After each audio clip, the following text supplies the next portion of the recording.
እንኳን ደስ አላችሁ! ቲክቶከር ዩቲናስ ሽልማት በሽልማት ሆናለች። ይህንንም ሽልማት ከየት ነው ያገኘችው? ታዲያ በዚህ ሽልማትስ ላይ ብዙዎችን ያስቆጣው ነገር ምንድነው የሚለውን ጠቅለል አድርገን ይዘንላችሁ መጥተናል። ሰላም እንዴት ናችሁ? ውድ የቻናላችን ተመልካቾች እንደ ሁልጊዜው ላይክ፣ ሼር፣ ሰብስክራይብ እያደረጋችሁ ቪዲዮ እንድትጀምሩት በአክብሮት ጋብዘናል። ቲክቶክን ብዙ ሰዎች እየተቀላቀሉና የራሳቸውን ኮንተንት መስራት ከጀመሩ እንግዲህ አመታት መቆጠር ጀምረዋል። ብዙዎች የራሳቸውን ኮንተንት እኔን ይወክለኛል፣ ለተመልካችም ይመጥናል የሚሉትን ፕሮግራሞች በዚሁ ማቅረብ ከጀመሩ ቆይቷል። ታዲያ እነዚህ ኮንተንቶች በመብዛታቸው ብዙዎቹ ታዲያ የተሻለው ኮንተንት በዚህ አመትስ የተሻለው ማን ነው እየተባለ ቲክቶክ ክሬቲቭ አዋርድ በየሀገራቱ መዘጋጀት ጀምሯል። ይህ ታዲያ በሀገር ውስጥ የተለያዩ ኮንተንቶችን አወዳድሮ ሁሉም በተካተተበት ካታጎሪ ላይ የተሻለ ሰርቷል የሚለውን ለህዝቡ ይፋ ይደረጋል። ይህ ታዲያ ብዙዎቹ በሰሩት ስራና በተመልካችም ድምጽ አንድ ላይ ተካቶ የሚሰራ ስራ ነው።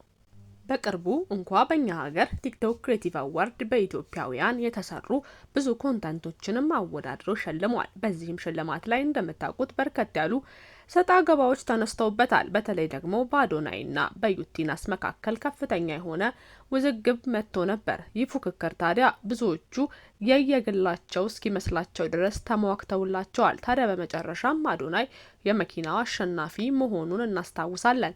በዚህም ፕሮግራም ላይ ተያይዞ ታዲያ በቅርቡ ወደ እስር ብዙ ሰዎች እንደገቡም በዚሁ እናስታውሳችሁ። ይህም ታዲያ ባለባበሳችሁ ነው ተብሎ የተሰጣቸው ስም ቢሆንም ብዙዎቹ እለቱን የማይመጥን ልብስ ለብሳቸዋል ተብለው ዛሬ ላይ በእስር የሚገኙ በርከት ያሉ ወጣት ቲክቶከሮችም ተካተውበት ነበር። ታዲያ በቅርቡ ዩቲናስ ይህንን በመሸነፏ ብትበሳጭም ታዲያ አንዳንዶች አንቺ ጎበዝ ነሽ፣ በተለይ የኢትዮጵያን ቲክቶክ ስናነሳ አንጅና ለማንሳት ከባድ ነው፣ ብዙዎቹ ደፍረው በአደባባይ በማይወጡበት ቲክቶክ አዲስ በነበረበት በዛ ጊዜ እንኳ ዩቲናስ በርከት ያሉ ቪዲዮዎችን ለተመልካቾቿ ታደርስ ነበር። ቲክቶክ ሲባል ዩቲናስ አብራ ትነሳለች። ይህ የሆነው ብዙዎቹ ቲክቶክን በማያውቁበት ጊዜ እሷ ነበረች በርከት ያሉ ኮንተንቶችን ለህዝቡ ስታደርስ የነበረው። ታዲያ ይህንን ያየው የኢስት አፍሪካን ቲክቶክ ክሬቲቭ አዋርድ በአህጉር ውስጥ ያሉትን ቲክቶከሮች አወዳድሯል። በዚህም ታዲያ ኢትዮጵያን ወክላ ዩቲናስን መርጧል። ይሄ የሆነው ታዲያ እስከዛሬ ድረስ ለሰራችው ስራ ሽልማት ይሆናል ዘንድም ብቻም ሳይሆን ትክክለኛ ምርጫ መሆኑን ብዙዎቹ አረጋግጠውታል። ይሄ የሆነው እስካሁን ድረስ የሰራችው ስራ ለሽልማት ሲያንሳት ነው የሚያስብል ነው። በተለይ ደግሞ ከቅርብ ጊዜ ወዲህ የምትሰራቸው አጫጭር ፊልሞች በእውነት እስካሁን ድረስ በኢትዮጵያዊ ፊልም ኢንዱስትሪ እንኳ አይተናቸው የማናቃቸው የቀረጻ እንዲሁም የትወና ስርዓቶችን አሳይታናለች። ዩቲናስ ታዲያ አሁን በርከት ያሉ ኮንተንቶችን የምትሰራ ቢሆንም አሁን ላይ ግን ቆንጆ ፊልሞቿን አጫጭር ተውኔቶቿንም ወደ ህዝቡ እያደረሰች ነው። ታዲያ ይህ አዋርድ ዩቲናስን በሁለት ዘርፎች አሸናፊ አድርጓታል። በእርግጥ ይህን ውድድር ብዙዎቹ ከመጀመሪያው ጀምሮ ሲቃወሙት ነበር። ይህ ታዲያ ቃል በቃል ዩቲናስን በዚህ መድረክ ላይ መካተት አልነበረባትም የሚሉም ነበሩ። ብዙዎችን ያስቆጣው ነገር ደግሞ አንዳንዶች በምርጫው ሰዓት ቀጥታ ገብተው የተፎካካሪውን ማለትም በተለይ ደግሞ የኡጋንዳዊቷን ተፎካካሪዋን ሄደው እየመረጡ ነበር። በዚህም ታዲያ አንዳንዶች በዚህ ልክ የሀገራችን ልጅ ናት፣ በርከት ያሉ ስራዎቹንም እያደረሰች ነው፣ ምናልባትም የግል ጉዳይና ጸብ ቢኖራችሁ እንኳ በእንደዚህ አይነት ወቅት እሷን አታክ ማድረጋችሁ ተገቢ አይደለም ሲባል ነበር። ብዙ የአዶናይ ተከታታዮችና አድናቂዎች ታዲያ ይህንን ውድድር ሲቃወሙና ቀጥታም እየሄዱ ኡጋንዳዊቷን ሲመርጡ ታይተዋል። ይህ ታዲያ ፍጹም ከስርዓት ውጭ የሆነና በተለይ ደግሞ ለኛ ለኢትዮጵያውያን ትክክለኛ ስም ያልሆነ ነው። ታዲያ አንዳንዶች እንዴት በዚህ ልክ ወርደው ይህንን ስራ ይሰራሉ? በእርግጥ ልጅቷ ጀግና ናት። ምክንያቱም የሰራችው ስራ ብቻ በቂ ፎሎወሮችን አስገኝተውላታል።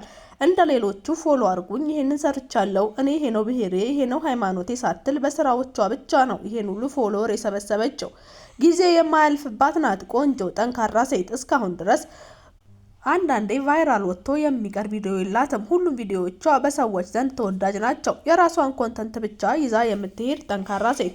ብዙዎች ታዲያ አንዳንዴ በሴትነቷ፣ አንዳንዴ በሃይማኖቷ፣ አንዳንዴ በምትለብሳቸው ልብሶችና ንግግሮቿ በርከት ያሉ ነቀፌታዎችንም አስተናግዳለች። ብዙ የአንፎሎ ቻሌንጅ ሁላ ተጀምሮባታል።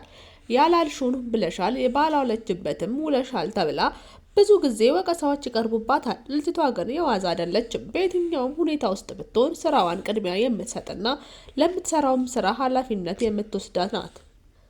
ሰዎች ጋር ያላትም ግንኙነት የተቆጠበ ነው። አሁን ላይ ታዲያ በርከት ያሉ ስራዎቿን በራሷ ትሰራለች፣ ብዙ ገንዘቦችንም በዛው ታገኛለች። ይህ የሆነው ታዲያ ጠንከራ ስለሰራችና ፕላትፎርሙን ለመልካም ነገር ስለተጠቀመችበት ነው። በየትኛውም ጊዜ ስለ ሃይማኖት ስትሰብክ ካላየንም፣ በየትኛውም ጊዜ ስለ ዘርም ስትናገር ሰምተናት አናውቅም። ሁሌም ቢሆን ስራዋን ፎከስ የምታደርግ ናት። ታዲያ በዚህ ውድድር ላይ በርከት ያለ ብር እንደተዘጋጀ ተነግሯል። ይህንን ታዲያ ዩቲናስ በሁለቱም ዘርፍ ማሸነፏ ደግሞ የምታገኘውን ሽልማት ከፍ ያደርገዋል። ብዙዎች በዚህ በማሸነፏ የእንኳን ደስ አለሽ መልእክታቸውን እያጎረፉላት ነው። አንዳንዶች ግን በማሸነፏ ሁሉ የተናደዱ ይመስላሉ።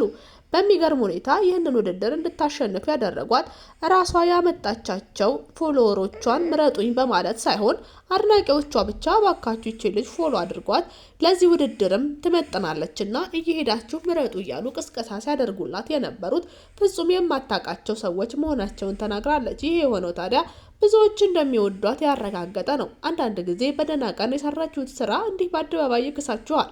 የእኛ ሀገር ሽልማት እንደሆነ ትንሽ የኋላ ባየነው ጊዜ አሜታና ወከባ ይበዛዋል። መልካም ስራ የሰሩ ሰዎች እንዲህ በአደባባይ ሲሸለሙ ማየት ደግሞ ደስ የሚል ነገር ነው። ይህንን ያደረገው ይህ ውድድር ኢትዮጵያውያን ለምርጫ ይሳተፉበታል እንጂ በዋናነት የሚመራ በምስራቅ አፍሪካ ያሉ ቲክቶከሮችን የሚያወዳድር በመሆኑ ግልጽና በዋናነት ታማኝነት ያለው ምርጫ ነበር። ይህ የሆነው ብዙዎች የሚመርጡት በሰራችሁት ስራ ብቻ ነው። በነበራችሁበት ሃይማኖት ወይም በነበራችሁ ብሔር አለያም ደግሞ በነበራችሁ ፎሎወር ብዛት አይወሰንም። ወቅታዊ የሰራችሁት ስራ ብቻ ታይቶ የምትመረጡበት ውድድር ነው። በዚህም ታዲያ ትክክለኛውን ሰው ያገኙ ይመስለናል። የኛ ሀገር እንኳ ብዙዎች በመንጋ የሚመርጡትና ዕለታዊ ወቅታዊ ቫይራል የወጣ ቪዲዮ ብቻ የሚያሸንፍ መሆኑን ሁላችንም እናውቀዋለን። በዚህም ነው ለሁለተኛ ደረጃነት የታጨችው። ዩቲናስ እንኳን ደስ አለሽ እያልን ሁላችሁም አድማጭ ተመልካቾቻችን በኮሜንት ስር እየገባችሁ ታዲያ የእንኳን ደስ አለሽ መልእክታችሁን አስተላልፉላት። ከዚህ በኋላ ቲክቶክ አልሰራም ይህ የመጨረሻዬ ነው ብትለንም እኛ ግን አሁንም ቢሆን ቲክቶክን ስናስብ ዩቲናስን እናስባለን እና በአንዳንድ ቪዲዮዎቿ ብቅ እንድትልልን አደራ እንላታለን። ሁሌም ቢሆን በተለያዩ የቪዲዮዎቿ ጥራትና በፊልሞቿም ደግሞ የምታሳየን ብቃት ላቅ ያለ ነው። አለያም ደግሞ ሌላ የኢትዮጵያ ፊልም ጥሩ ይዘት ያለው ፊልሞች ላይ ዳግም ወደ ሚዲያው እንደምትመጣለን ባለሙሉ ተስፋ ነን። እናንተስ ተመልካቾቻችን ዩቲናስን በሌላ ዘርፍ በየትኛው ዘርፍ ብታዩት ደስ ይላል? ይችን ቆንጆና ጠንካራ ወይም ደግሞ ስራ ፈጣሪ ብዙዎችን የምታነቃ ብዙ ጓደኞቿ ጋር ያላት ግንኙነት የሚያስቀና በዚሁ እንዲቀጥል እንመኛለን። ለዛሬ በዚህ ውድድር ስለማሸነፏ የተሰማንን ደስታ ለመግለጽ ይህንን ቪዲዮ ሰርተናል። ሰላም ቆዩን።